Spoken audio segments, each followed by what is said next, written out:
the depiction of the fake shaman and the creation of that character are born out of real life trauma from me, feeling like I was there about to, like, I don't know, necessarily hook up with this beautiful girl, but like get closer or whatever. And this shamanic, fake spiritual type dude. And it happened to me so many times where these guys would come up to the girls and they would start like waving something in their face and they'd be like, baby, I can tell that you're Sagittarius. Your rising moon is in Cancer and your falling moon is in Jupiter. Like all of this bullshit. And the girls love it. All right, Supersnake. I'm wearing my shades, all right, because I need to hide my disguise. And we have someone that kind of needs to hide their personal identity because they're behind one of the more controversial pages on Instagram, one of my favorite pages. I hope I don't get canceled for saying that I'm a huge fan and follower of Supersnake on Instagram. Thanks a lot for talking to me, man. Where you at? I'm in London, and thank you for the kind intro. And you're missing a few items, I think, for your disguise. Yeah, well, I can't give away too much. You need this. You need the hat. Do you have any of my merchandise? You haven't done. Oh, you know what? Yeah. Well, after this, I'm definitely gonna get some of your merchandise. Because I was gonna ask you like business, like how has this turned to a business? Obviously, you have a brand, but are you gonna do a meme that's disguise yourself for a podcast starter pack? I could for sure. I mean, this is definitely the first time I've done it, but I think I'm doing well. So you've never done an interview before? I have done interviews, but not live and in the disguise, like this format, but I've done them on Zoom, but with no video. Okay, so how did this page come about? And maybe also add why you feel that you need to be in the disguise. So firstly, how did the page come about? Completely randomly, by accident, not intended. It wasn't planned. And I think that's kind of the beauty of it, that it wasn't meant to be necessarily. I was with friends having dinner. We were talking memes, talking like about the pages that were out there. And I had these two friends that said to me, if we made a meme page, it would be better than yours. And I was like, no, it wouldn't. And they were adamant that it would be. So the next day we said, look, let's both start meme pages. And whoever has the most followers in 3 months wins the bet. And the other person has to buy them dinner or whatever it was. And that's how it started. So, I think that's why it's done so well, because I didn't start it and plan it. There was no business plan. There was no intention for it to be anything. And it started out of a pure passion for comedy and writing and being silly and very satirical, very dry British humor. And it kind of snowballed over time. Why do I wear a disguise? Because I have no intention to be famous. That's not in my interest at all. I don't have enough of an ego to want to be famous. If at some point I want to take off the mask in order to be able to act or do things like that, I would accept the perils and negativity of fame to pursue that dream. But for the moment, I think the disguise adds something to the brand. I think it makes it interesting. It's a talking point, and it means that I can continue to live my life and be considered a normal, regular person.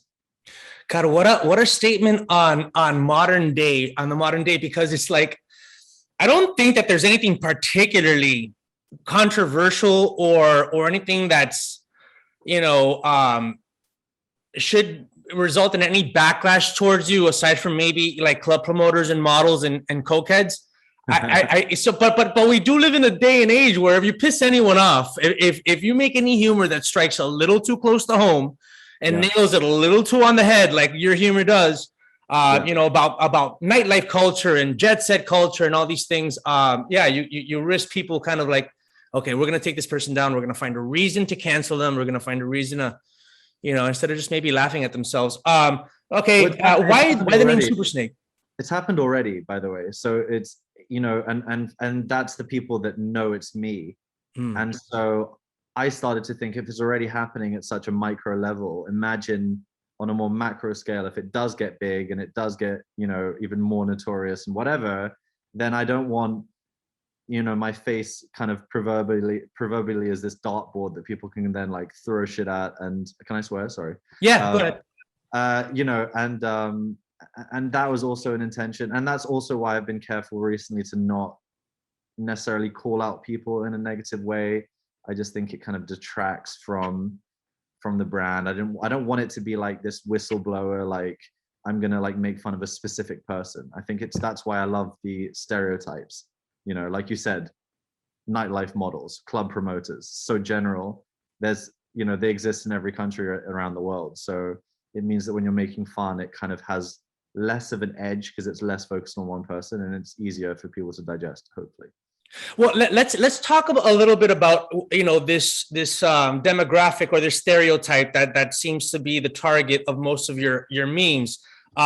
Someone who lives in LA and grew up in Miami, because you talked about British humor, but you it's not just a lot. Obviously, there's a lot of Eurocentric and the beast and London stuff that you'd need to be aware of to get some of the jokes. But you're also making fun of like the jet sets in Miami, New York, LA, a lot of the Burning Man and spiritual stuff, because I'm immersed in a lot of that. So, and sometimes you got to laugh at yourself. So tell me, you're making fun of basically the people that are having the most fun in the world. Let's be honest, right? The rich guys, the promoters, the people that party for basically a living, models who get invited everywhere and are given everything. Pretty people, for the most part, trendy people who want to be the cool person at a party, and definitely want to be at a party, the fashionable people. So tell me why, why they make an easy target for you, why you know them so well, and just elaborate a little bit more about why maybe it's healthy that we kind of make fun of this.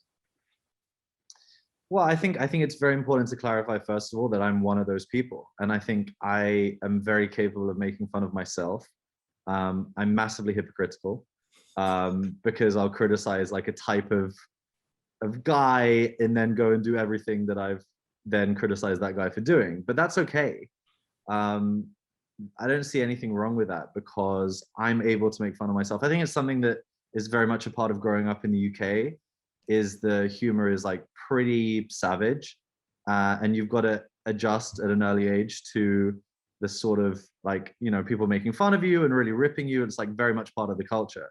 And I went to a boarding school where like you learn that from the age of 12 years old. I mean, you're really kind of destroyed by a bunch of boys that are all like prepubescent, and everyone's got like supercharged with emotion and puberty, and it's hostile. So, you learn to live with that. Why do I focus on this, I guess, market or type of person? It's because I guess it's kind of a theme that I know best. I've been traveling for a long time. I kind of grew up in this world to an extent, and so the subject matter is very familiar to me. I'm multicultural by birth. I'm, basically Greek, British, and American at the same time, by virtue of parents and birth and what have you. And I also speak French. So I feel like I can see a lot of different perspectives quite easily because I understand the cultures really well, and I travel a lot. In Hispanic culture, I have a lot of Mexican friends, a lot of Spanish friends. So it's super easy for me to kind of impersonate them. And I very easily notice their mannerisms, their idiosyncrasies, the way that they talk, the way that they move their hands, gestures, little things that I have always picked up on in life, but had never applied that to anything other than like entertaining friends at dinner or whatever. I was always like the joker and the impersonator and the like silly guy at dinners or whatever, the clown essentially. And yeah, and I think it is healthy to bring these people down a notch, because what they're used to all the time is getting, sucked up to, and everyone like, bowing to them. And I think it is nice once in a while to kind of get their ego in check a little bit. And some can take it really well, others can't. But I don't really have time for the people that can't take it well, because nice. No, listen, I mean, we need pages like yours right now. I agree. I think I see myself as being part of the anti-woke, anti-cancel culture movement. And I think I started doing that 3 years ago. I have no fear about being canceled or any of that stuff, because I know that that's not what I'm about. It's not about being, necessarily controversial or you know, it's always these characters that I'm portraying. It's never my own opinion, right? So I think if you really want to embody a terrible person, you have to be able to talk like them.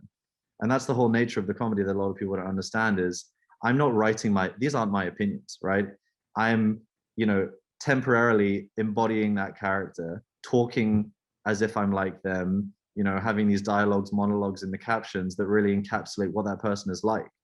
And it's not my direct thought process, you know. If I'm a Mexico City playboy type, right, in that caption, I'm going to talk like him. I'm going to use his mannerisms. I'm going to use and, you know, potentially he may be a certain type of guy. He may not be particularly like kind to women or not particularly like sensitive to people's issues or whatever it may be. And you've got to encapsulate that character correctly. So I think I would be doing a disservice if every character was this like nice PG friendly person that didn't say anything, you know, remotely controversial. So well, look, I love the details, especially with the starter packs. Like, I mean, you always include, you know, anywhere between like 5 to 10 different details that make up this person, and you nail it on the head with specifics, right? You know, pictures of brands and silly quotes. And I love, you know, the captions that go along with it. Being someone that grew up in Miami, I live in Los Angeles now, like I said, but I grew up in Miami and I partied in Miami in my 20s, and I go back to Miami all the time for different things like Art Basel, which you poke fun of. I don't know if you're old enough to have gone to the Winter Music Conference, where Ultra, you know, caps the week. That week is usually overtaken. Yeah. Miami's overtaken by Brits. But that was more popular like 10, 15 years ago. So I'm not sure how old you are. But you definitely you did one post on Miami where, first of all, you definitely get the city when you start off the caption with bro. You know, have you ever been to Miami? Oh, yeah. I mean, many times. I was just there end of last year. I was for Art Basel. I was there for the crypto conference. I mean, I had a great year in Miami last year. We did huge events with 11 Miami. We did. Really? Yeah, we did a big. Wait, you're talking about as Supersnake or separate ventures? No, as Supersnake. Wow. We did a huge collaboration with them. We sold really well. And we did a special limited edition Vicuña Loro Piana cap with diamonds and gold to celebrate the Bitcoin conference. And we sold the cap for $50,000 in Bitcoin. Wow. Yeah, and we did this collaboration with them on clothing. We did parties with Diplo, with Major Lazer, Paris Hilton, Deadmau5, G-Eazy, Sway Lee. And then we booked Marshmello recently for Art Basel. We did a party on a 90-meter yacht. So Miami gives you a lot of material. Oh, yeah. You're taking notes, man. You're taking notes for your memes when you go to Miami. I'm living it. You know, I'm there. I'm one of the guys that's taking part. As I posted recently on my page that I was at a party for Art Basel and I met Leo DiCaprio and was speaking for 20 minutes about my page. So like all of the stuff that I'm describing and the people that I'm interacting with, or the people that I'm depicting are people that I'm interacting with usually. So wait, Leonardo DiCaprio said that he follows your page? He does follow my page. He looks at every meme. We spoke for 20 minutes. He gave me 20 minutes of his time. He was very, very kind, inquisitive, asking me questions. He was just like, how the fuck do you come up with this stuff? And I said, I don't know. I mean, I have moments of inspiration where I kind of just go crazy with my writing, but. Does it involve a little bit of marijuana? No, I don't take any drugs. What? Yeah. You just go out and you party and you dance all night, no drugs at all? No drugs like in the last couple of years. Okay. So I mean, yeah, I'm sure my parents won't watch this, but no, your parents won't see this, trust me. But they will. But you know, listen, man. You know, it's a man can have his misspent youth, okay, and you're making a wonderful page out of most of that. You do nail some of the drugs though, right? Like you nail the ketamine, you nail the pink cocaine 2CB thing because. You know, it's funny. I think I'm on the outs with a friend of mine because I think I posted a few of your memes to my Instagram stories. One of which is, God, the actor. I forget the actor. He was in Fargo. He was in. It's him pretending to be like a kid, but it says when rich guys divorce their wives and hire a club promoter as a girlfriend or become or find a promoter to find them like young models and stuff like that. Yeah. It was about, I forget, but it was basically, that was inspired by, I met a few of these type of guys in LA, and they were all so similar. They were like these kind of in good shape, like they just started getting back in the gym when they left their wives or whatever, but kind of like leathery skin, like approaching, like looking old, but thought they were super young. And you could tell that they like couldn't quite adjust to the whole like TikTok culture and like the slang. And you saw them at like hip hop clubs in LA trying to be cool with like a table full of chicks, like beautiful girls and promoter, and they kind of don't know how to act, they don't know how to dance, and they have these like super young promoters and all these girls 18, 19 years old, and these guys are like in their late 50s, 60s. And I watched this stuff happening, and I was like, the disconnect between a girl that's like obsessed with TikTok and Kylie Jenner or whatever, and a guy that's 65 years old and has no clue what they're talking about and has daughters the same age, just was such a funny premise. But there's a lot of them around. And this crowd that I refer to, that I don't even want to name them, because I got a feeling there's a chance that maybe you party with some of these people here in LA. They love the 2CB. I don't even think it's real 2CB, because I understand. I mean, I'm a little bit of a psychonaut. So the real 2CB was a liquid that you would drink and it give you like an acidy experience. This pink cocaine they call 2CB. Like, what is that? I'm not an expert. As far as I'm aware, it's some designer drug that is kind of like coke, but with a bit of a more molly type effect. But it's quite strong and it's quite like powerful and potent in the nose. But it's really big on the scene, and that's why I talk about it, because I started seeing it originally in Mykonos a lot, and then it just started getting everywhere. Like, it's in New York, it's in LA, it's in Miami for sure. It's all over the place, and people talk about it all the time. It's like such a part of the discourse. Like, bro, you got any 2C? Like, you hear people saying it all the time. So I have to talk about it. But it's like mushrooms. Mushrooms also are everywhere. It's a very druggy scene. Everyone's on it, and people you'd least expect to be on it are on it, on everything. And it's pretty wild. Like, if there was hidden cameras at some of these parties, people would be destroyed. So totally. What's the difference between a rich dick and a rich dork? Wow. A rich dick gets laid and a rich dork doesn't. Wow. Oh man, okay. That's it. It all comes down to sex. So there's a lot of these rich guys that they hire promoters, they pay for the jet, and they have a bunch of models around, but that they don't seal the deal, huh? Because they're just 100%. Happens all the time. Because I think there's a lot of variables that go into it, and I think a lot of the guys aren't very good at, when they've kind of like paid for flights and paid for the whole trip, they're not good at then playing the game. And you still, to a degree, have to like, you've got to work for it. There's got to be a bit of a chase. You've got to like pretend not to be interested, then be a little bit interested, because the girls, those type of girls, they're not paid for. Yes, they're invited, and there's maybe an expectation on the sponsor's part that something's gonna happen sexually, but there's no guarantee. However, you then get these like other guys that will just go for straight up escorts and will pay for them to come, and they'll have like a group of escorts that are just there as the backup plan. So they have the regular girls and then the escorts, and if all goes to shit with the regular girls, they've just got the escorts waiting in behind, which is it's pretty tragic. But yeah, no, it happens a lot. Like, guys will spend a lot of money and not get laid and not be happy, and they blame it on the promoter. That's hilarious. Well, I growing up in Miami, especially when I was young, I was involved in the rave scene at the time, and then the club, the general club scene and everything that South Beach is before I came out to LA. The promoter, what a promoter does, what a promoter is, the kind of person a promoter. I remember David Grubman when he was a promoter for Privé at the time, Opium Group. I think they're still around in South Beach. He was just a guy trying to put people on a VIP list, trying to pack a few tables for the club. And look at him now. He has the key to the city, and he's become a really big businessman. But explain, because you hit a lot. The cool thing about your page is that you hit on a lot of things that a lot of us know very well. It's out there. It's not living in mainstream media. You don't really see a lot of it in mainstream media. You have to be the kind of person that goes out. As much as we're living in a metaverse now and social media, at least a lot of these people still go to an event to then spend half the time on their phone showing everybody they're at the event, but at least they physically showed up to these things.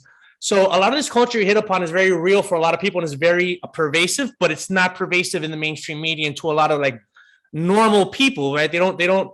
So, the promoter is one thing that people who never had a time in their life where they went out to clubs, or parties or festivals or whatever, they don't really understand what a promoter is. Somebody that just organizes an event and takes tickets, or explain the kind of person that a promoter is, especially in this circuit. Well, I mean, I think the role has certainly evolved over time. I think different people have played this role over time.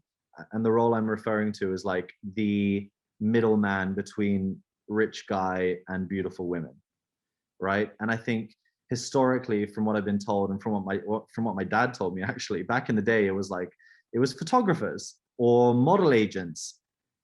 These rich guys would be friends with the heads of the model agency, either the owners or the bookers or the agents, and would get the girls that way. Or it was the photographer, or it was the director or the casting director. And that was the way to procure, I guess, these beautiful young women to go on trips and whatever. But I think the club promoter over time has assumed that role. I think they're still fairly relevant. I think they're now losing out again to more the kind of photographers / it's actually like gay guys now. Gay guys are the new promoters, basically, like, because they have a ton of girls that they're friends with, and you make friends with the gay guy and the girls naturally follow. So a lot of rich guys do that. But essentially they are the go-to if you want girls to come to a club or to a restaurant or on holiday, because they're the ones that take the time to keep in contact with the girls. I think the girls see them as similar to them. Like, they're not guys that grew up with money. They're more, down to earth, approachable. I think the girls see them as somebody that they can hang out with on a regular basis and be friends with, even though a lot of the friendships are not particularly real, because the promoters are paid to bring girls to clubs. So the girls are assets. And as soon as the assets don't generate income, they're no longer interesting to the promoter. So it's kind of like a faux friendship that I don't think the girls can really see through, but they get hurt eventually. Now, this happens with almost any promoter, because I know female promoters that the same thing. They use females as assets, even though they're a female themselves. But the moment that you stop going to their parties, like, hey, let's be friends, but I don't want to party for the next couple of months because I got to get off the Molly. I got to wake up early. I got stuff to do during the day, but I still want to be friends with you. Let's go for a hike or meet up for lunch. They don't want to see you anymore. You're not coming to my party and trying to bring pretty people to my party or act like you're having the time of your life at my party because it's fun. You know what I'm saying? Like, as soon as you take that out of the equation, they don't want to be your friend. That's true. And also, if you go somewhere else, like, let's say they're a promoter at a certain club and you go to another club on that night, they get offended. I think it's a difficult one, because a lot of these club promoters, they have contracts with the club. So they are not allowed to go somewhere else. Like all the Miami guys that have contracts with Grutman's clubs are not allowed to do anything else. Just in the same way that the promoters that, used to work with One Oak are also like in handcuffs and can only do One Oak related stuff, which is normal. And I think any business owner would do that, because these promoters became so valuable because they bring the girls and then the girls bring the rich guys. And it's an interesting ecosystem, because I think the rich guys don't see the promoters as being meaningful, but they are quite important, because they're the ones that are dictating that flow of beautiful people into the club usually. I got a feeling that at some point in your life, you were a promoter. Absolutely not. Damn. I thought you knew. There was something I like to pretend that I'm saying. Okay, before I get on to the next question, I got to guess your sign. That's the biggest insult I've ever heard in my life. Supersnake. You better apologize. I'm so sorry for thinking that you're a promoter. Like, it couldn't be further from a promoter. But you know why? Do you know why I thought that? Because you started talking about how valuable they were. Yeah, because I understand the system. I'm realistic. I'm pragmatic, and I've worked with them a bunch. One of the things, well, I mean, obviously, if you're going to all these places and seeing all these things, you're gonna have to be friends with a few promoters at some point. One of the things you also hit, which I find hilarious, especially people in LA. I mean, this is the spearhead to the spiritual scene, and I'm a very spiritual guy. I got my crystal with the magnets, around my neck. Wow. I've done a lot of medicine work and ayahuasca ceremonies, and Love it. but you talk about fake shamans and stuff, and you talk about these spiritual and I'm sure that I've been at a party where I've been maybe considered this some guy that's just speaking spiritual mumbo jumbo to get laid with some girl. I admit that that's happened in my life, but along the way I discovered actual spirituality. But at some point I did just kind of like I was there for the pussy. So talk to me about the fake shamans, the spiritual, pickup lines, you talk about these rich guys that pay for everything. And then here comes some broke hippie, but that has long hair, tattoos, and some abs. And he comes in and he, speaks some spiritual stuff. And then he kind of takes some of these models that the rich guy had, been hoping to hook up. Talk to us about that whole thing. Dude, I have to say, first of all, I'm disappointed in you. Secondly, like all of these stories and the depiction of the fake shaman and the creation of that character are born out of real life trauma from me, feeling like I was there about to, like, I don't know, necessarily hook up with this beautiful girl, but like get closer or whatever. And this shamanic fake spiritual type dude, and they always dress the same way. It's this like hemp cloak, like some sort of like poncho thing with a hood. And I don't know what they wear on their feet anymore, with these weird sandal things. And they always have the necklaces and the tattoos. And it happened to me so many times where these guys would come up to the girls and they would start like waving something in their face. And they'd be like, baby, I can tell that you're Sagittarius. Your rising moon is in Cancer and your falling moon is in Jupiter. Like all of this bullshit. And the girls love it. The girls love it. And you see it now with kind of how CoStar has developed and all these apps where these girls, I meet girls now that are like, let me see your CoStar. And if we're not compatible on CoStar, they're like, oh, this isn't going to work. I'm like, we met like a minute ago. They're like, yeah, but like, I really trust CoStar with these things. And like, it doesn't look like we're that compatible. Yeah, it's wild. And this is happening in LA and Miami. Not in London, but it happens a lot in that. One of my go-to icebreaker, and as cliche and as simple and basic as it seems, my go-to icebreaker at any spiritual scene kind of event, community party, whatever, with women is I just go up and I let me guess your sign. It sounds so out of the 70s. And here's the thing, I get it right 1 out of 12 times, and when I do, it's mind-blowing to them. Right. Yeah. It's they like, how did you know? And not only the time that I get it right does it work for me, but if I get anything in their star chart, so I might say, oh, you're a Leo. And like, well, I'm not a Leo, but my fucking Mars is in Leo. My God, how did you guess that? So I get half points if I even get it in their star chart. Right. Well, I mean, I think it's like horoscopes in general is you're picking out pretty generic pieces of info that could apply to anybody. And you start doing that to women, and you link it to astrology, and they go crazy. And I see and I hear it all the time from guys now, like the classic line where it's like, "Oh my God, you act like a Taurus, but you're definitely an Aries or whatever." And even if she's not a Taurus or an Aries, she'll be like, "Oh my God, like friends always tell me I'm Taurus or whatever." Like it doesn't matter what you say, even if it's controversial and wrong. She'll still admire the fact that you called it out wrong, and then she'll want to talk about star signs. It's the best. It's a very good entry point. I'm not saying I use it because I don't like being one of those guys, but I definitely have done in the past. All right, last couple of things. I gotta guess your sign now. I mean, after talking about that, I'm gonna guess fire sign. So it's gonna be either Aries, Leo, or Sagittarius, because you really know people and you have a fire towards them that's a little bit more subdued than just like I'm an Aries, so I think you're a Sagittarius. You're wrong, and I'm gonna give you a clue about what sign I am, and then I hope you can guess correctly.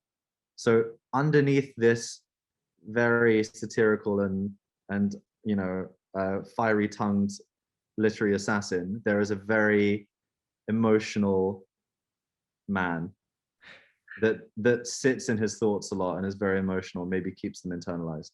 I hate to tell people that they're a Cancer, but I guess that's what you are. Yes.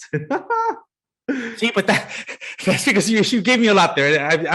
I'm living in LA. I'm learning about these signs. All right, last thing, since you obviously roll with some like heavy duty people and they're all into crypto, is it like, can you give us a basic assertion about whether this crypto thing, whether it's the way to go with your finances, whether NFTs are a trend or a money laundering scheme, or they're the real, they're the real thing? You should totally be investing in NFTs of cats and anything else you can get your hands on.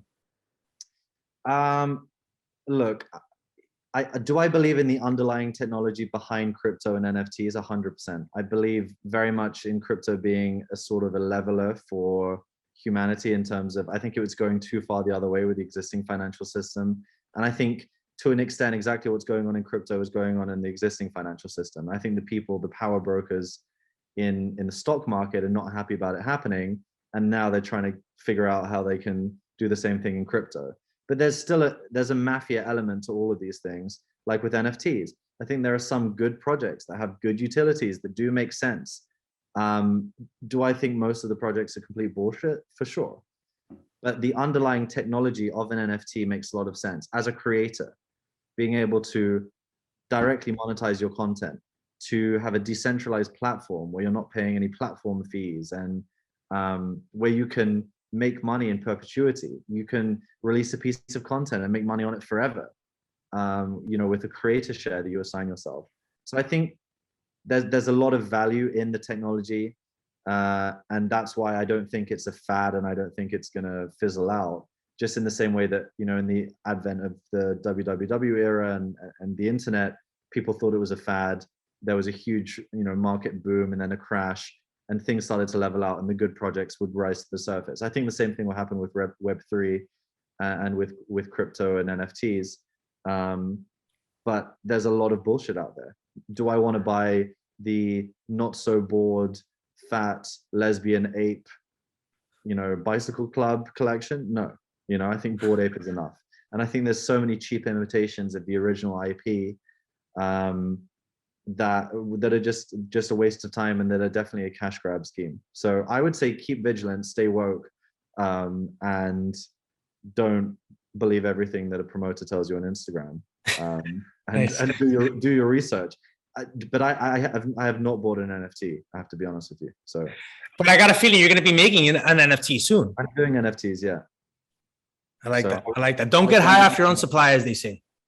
100%. But I've taken so much time to develop my NFT idea because I want it to make sense, and I want my community to actually be excited about it. And I don't want it to be like, oh, I'm releasing an NFT collection, and like there are these like really like cool parties that you're going to get invited to. Like, it's not enough. So that's why it's taken a lot of time to develop it, and I'm really excited about what I'm working on. Because I think it's something that I've always dreamed of doing, and the NFTs are a really cool vehicle to make that happen without giving too much away. So keep your eyes peeled. Well, we're definitely going to be watching. I'm going to be following your page. We got the handle down there, Supersnake. Keep making fun. Keep bringing down high society, one meme at a time. And listen, my gift for being on the show. So this is a book. I don't know if you're into books. It's kind of old school. But it's about the rave scene in Miami back in the 90s, all the Cuban promoters. We're talking about promoters who started the scene. One of them ends up robbing drug dealers and gets killed. And then the other guy, the survivor, has to basically, find his salvation, so to speak. The people that started Ultra, they actually came up from under these guys. I co-wrote it with the main guy who wanted to change his name because there's a murder link to the story, and you know how that goes. But if you want a little bit of history, I would love to send it to you. Send me your mailing, Addy, and I'll send you a copy of this book. And we'll keep on checking out your memes, dude, on the page. Thank you. I really appreciate your time. And this was a really enjoyable conversation. And hope to do it again. Awesome, man.